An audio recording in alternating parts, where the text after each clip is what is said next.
Ladies and gentlemen, I want to express my thanks to you for your generous welcome to us all.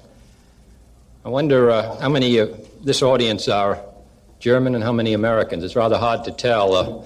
I don't know whether the Americans are becoming Germanized or the Germans Americanized.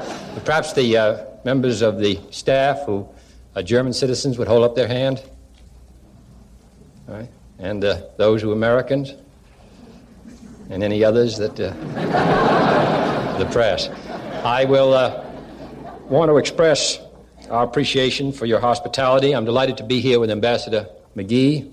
He occupied a position of great responsibility as Under Secretary of State and worked closely with all of us during the last 3 years.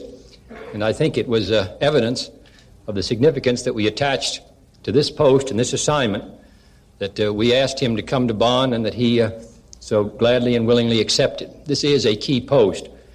The United States, as all of you know, lived a life of comparative isolation for so many years till the end of the Second World War. There is always some myth in the Marines and in the State Department that the old days and the old department were always the best, and that there was nothing like the 20s for being a Foreign Service officer.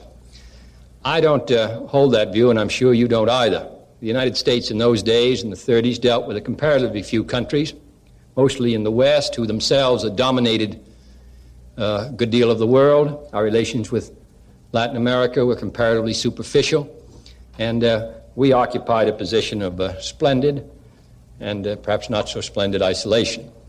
Now suddenly the United States, by the force of events, history, and by our own choice, and I want to emphasize by our own choice, have been propelled into the world where we are the key, the archstone, the basic element in the strength of the entire free world.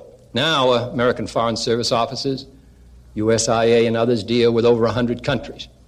What happens in each of those countries affects very vitally now the security of the United States. Those countries are in a process of change. Europe's in a process of change. The whole world is moving through a period of revolutionary ferment. We obviously cannot wholly control events so far away, but we can, we hope, influence them. And we can influence them in the direction of freedom. I don't think that it is in any sense nationalistic for us to say that the United States has interpreted its own welfare and its own security in very broad terms since 1945.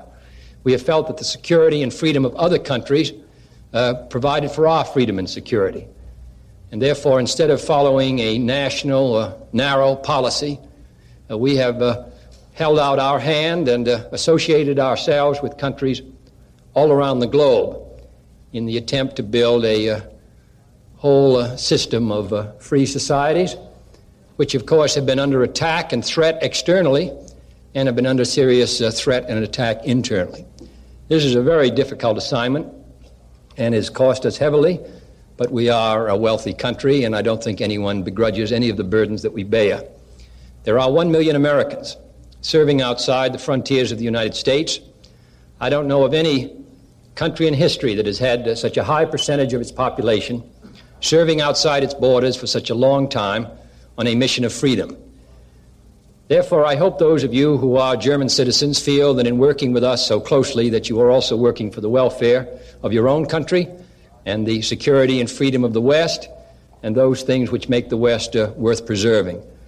I think that all those of you who work for the United States here must realize that this is an outpost in a sense of freedom, that the line has been drawn here, and it's essential that we maintain the closest relations in the most intimate harmony with the Federal Republic. It is not easy to maintain friends in personal life or in international life. There are many things that can disturb us, and those things are always highly developed and become well known. And there are always groups within every country for various reasons who do not always emphasize the things that bind us, but the things that separate us. So that it requires a good deal of understanding to maintain friendly relations over a long period of time. We've been doing that now with the Federal Republic for 18 years. I believe it is essential for the security of the free world as well as our two countries that those happy relations continue. And you play a leading part in maintaining them. We depend upon you. We are at the other end of your cable. And I have seen so many cases in the last months, and in fact in the last 3 years, where our judgments have been guided successfully by the kind of response, the kind of information, the kind of judgment, the kind of advice we get from the field. It may be in Vientiane, or it may be in Bonn, it may be in Leopoldville, or it may be in any part of Latin America. But the Foreign Service of the United States, the Information Service, the MAG, the military attachés, those who participate in all of the many programs which make up the Foreign Service of the United States in the large sense, may feel that though this is peacetime, their contributions to the United States and its security are second to none. So, ladies and gentlemen, I'm very proud to be here.